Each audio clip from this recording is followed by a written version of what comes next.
किसान साथियों, राम राम। आशा करता हूँ आप सब ठीक ठाक हो। साथियों, आज हम चर्चा करने वाले हैं नरमा की बिजाई और भाव के ऊपर, क्योंकि कई किसान भाइयों के पास नरमा अभी भी पड़ा है और लगभग बहुत ज़्यादा किसान भाइयों ने जो नरमा की बिजाई कर रखी है, तो उन्हें भी इस बारे में बताना बहुत ज़रूरी होता है। इसलिए ये वीडियो बनाया जा रहा है। साथियों, मैं इसी तरह की जानकारी आप तक पहुंचाने के लिए सब वीडियो बना बनाकर इस चैनल के ऊपर डाल रहा हूं और आपसे विनय निवेदन करता हूं कि आपको यदि इसी तरह की जानकारी पाने की इच्छा है तो आप इस चैनल के साथ जुड़े, सब्सक्राइब करें, वरना अपने दोस्तों तक साथियों शेयर जरूर करें। और मैं ये कहता हूं कि वीडियो को इतना ज़्यादा शेयर करें कि जो किसान की आवाज़ उठाने वाले वीडियो हैं वो सरकार तक जाएं और सरकार उस बारे विचार करे। साथियों, मैं आपको बता देना चाहता हूं कि भारत के अंदर गुजरात, महाराष्ट्र और मध्य प्रदेश के अंदर कॉटन यानी कि नरमा की बिजाई के बढ़ने के समाचार मिल रहे हैं। लगभग 10% तक बिजाई उन राज्यों के अंदर बड़ी बताई जा रही है, परंतु इसके विपरीत हरियाणा, राजस्थान और पंजाब के अंदर कॉटन की बिजाई लगभग 30% तक कम बताई जा रही है। साथियों, ये जो बिजाई कम तो हुई है, परंतु हरियाणा, राजस्थान और पंजाब के अंदर बहुत ज़्यादा गुलाबी सुंडी का प्रकोप भी देखने को मिल रहा है, क्योंकि राजस्थान सरकार का एक सर्वे आया है। उस सर्वे के अंदर हनुमानगढ़ और गंगानगर जिले के अंदर लगभग 2,40,000 हेक्टेयर की बिजाई हुई थी और उसमें से लगभग 55,000 हेक्टेयर वो जो नरमा की फसल है वो गुलाबी सुंडी की चपेट में आ चुकी है।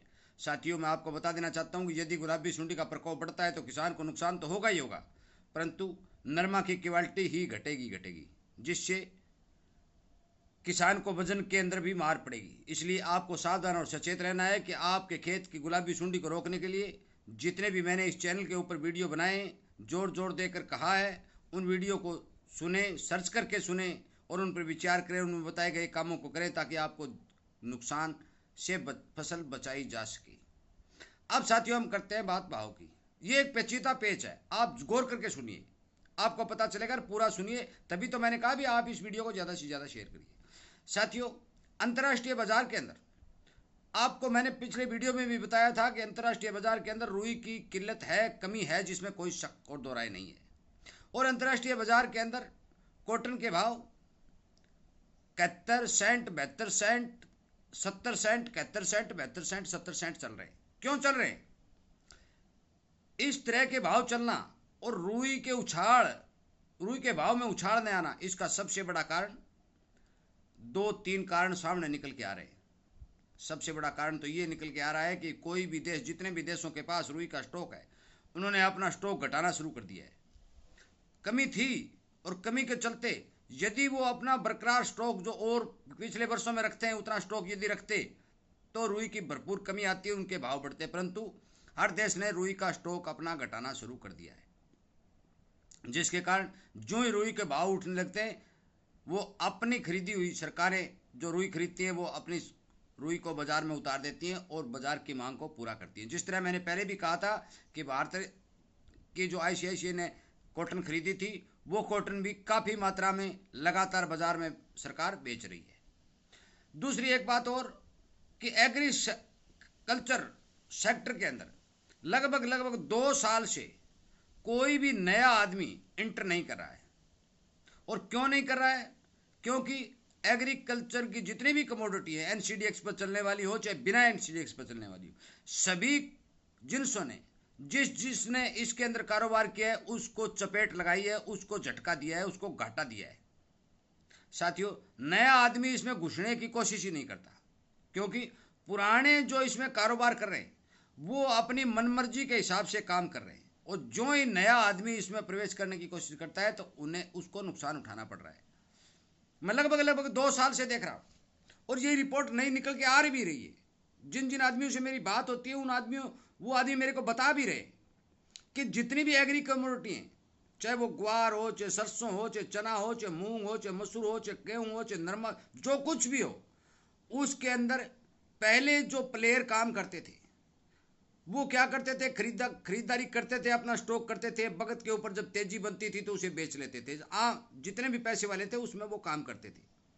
परंतु इन 2-2.5 वर्षों के अंदर एक ऐसा माहौल इस बाजार के अंदर खड़ा कर दिया गया कि नया आदमी जो ही ट्रेंड करता है उसको नुकसान पहुंचाया जाता है, वो दूर भाग जाता है। जो पुराने सिस्टम से जुड़े हुए 100, 200, 500, 400 जितने भी लोग हैं इसमें काम करने वाले, वही लगातार इसके अंदर काम कर रहे हैं, वही इसमें मुनाफा कमा रहे हैं और किसी भी जिन्स का भाव नहीं बढ़ने देते, क्योंकि नए आदमी के नए आने से बाजार के अंदर कंपटीशन नहीं बढ़ता और कंपटीशन जब तक नहीं बढ़ता तब तक भाव नहीं बढ़ते। क्योंकि यदि दो आदमी किसी हम भैंस बेच रहे हैं और यदि 4 का एक लग गए तो उस भैंस के 1000 रुपये बढ़ जाते हैं, 2000 बढ़ जाते हैं, कभी कभी 5-5, 10-10 हजार रुपये बढ़ जाते हैं। परंतु यदि एक ही गायक है तो अपनी मनमर्जी से ही उसके भाव तय करता है। नया स्टॉक करने वाला बंदा किसी भी जिन्स के अंदर नहीं आ रहा है साथियों, और इस क्यों नहीं आ रहा है इस बात की जांच सरकार कराए या सरकार के द्वारा जो निर्धारित सेबी संस्था है वो संस्था कराए। और ये हमें मांग उठानी पड़ेगी और उठानी चाहिए कि बाजार के अंदर क्या हो रहा है। एग्रीकल्चर सेक्टर को धराशायी किया जा रहा है। कभी इसको 6% का सर्किट लगाकर ऊंचा उठा दिया जा रहा है, जो ही इसमें कोई नया आदमी एंटर करता है तो उसको 6% का सर्किट से नीचे गिरा दिया जा रहा है। साथियों, ये भय का माहौल इस एग्रीकल्चर सेक्टर में क्यों बना हुआ है?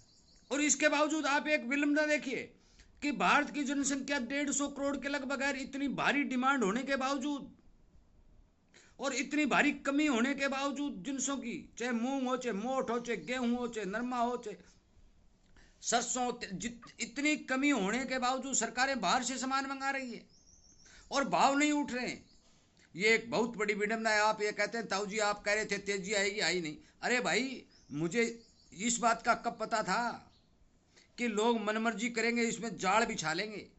मैंने तो आपको ये बात कही थी कि इस चीज़ की कमी है और वास्तव में कमी है। आप नज़र पसार के देखिए, आप अपने दिमाग पर जोर देकर देखिए कि यदि कमी नहीं होती तो बाहर से सामान सरकार क्यों मंगवाती, और बिना ड्यूटी के बाहर से सामान मंगवा रही है और देश की जनता को खिला रही है।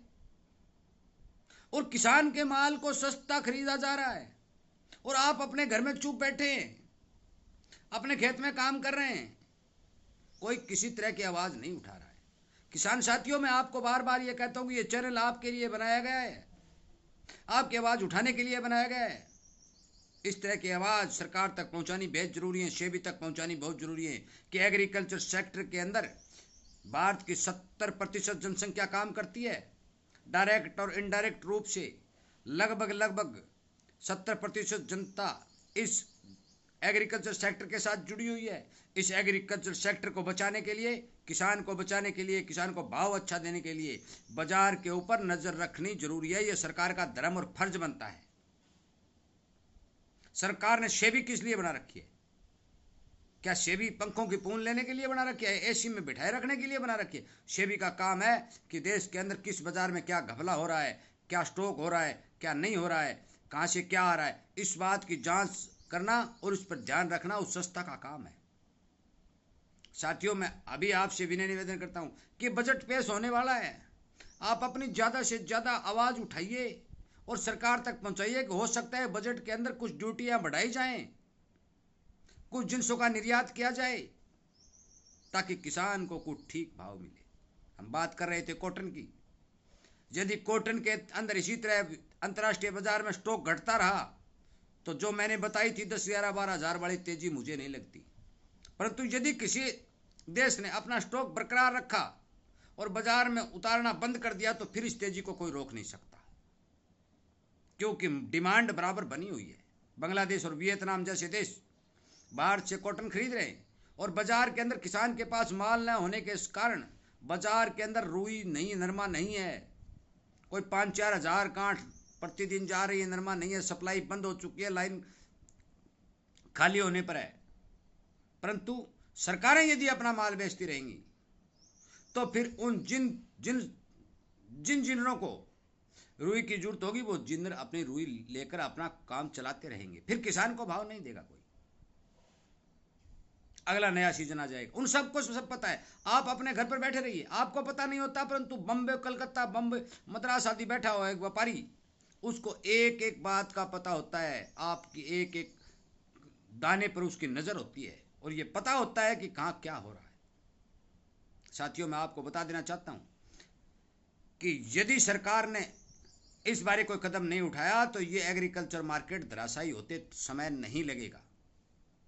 अंधेर नगरी चौपट राजा टकै सिर भज और टकै सिर खाजा वाली बात हो रही है साथियों। इसीलिए मैं आपसे विनय निवेदन करता हूँ कि आप इस किसानी चैनल के साथ जुड़ के इस संगठन को बढ़ा करके अपनी आवाज़ सरकार तक पहुँचाने की कोशिश करें, ताकि किसान की मेहनत की कड़ी कमाई से पैदा हुआ अनाज के भाव ठीक मिल सके। और करना पड़ेगा, चुप बैठे रहो, कोई नहीं सुनने वाला। करना पड़ेगा, आज नहीं तो कल करना पड़ेगा। मेरी बात कड़वी जरूर है साथियों, परंतु ये एक सच्चाई है कि किसान के साथ आज बड़े बड़े कंपनी के सरमाईदार धोखा दे रहे हैं, का धोखा कर भी रहे हैं, क्योंकि इतनी बड़ी मांग, इतनी बड़ी जनसंख्या, इतना कम प्रोडक्शन, और फिर भी किसान को भाव नहीं दिए जा रहे। इसमें कोई न कोई कहीं न कहीं रोड़ा जरूर है।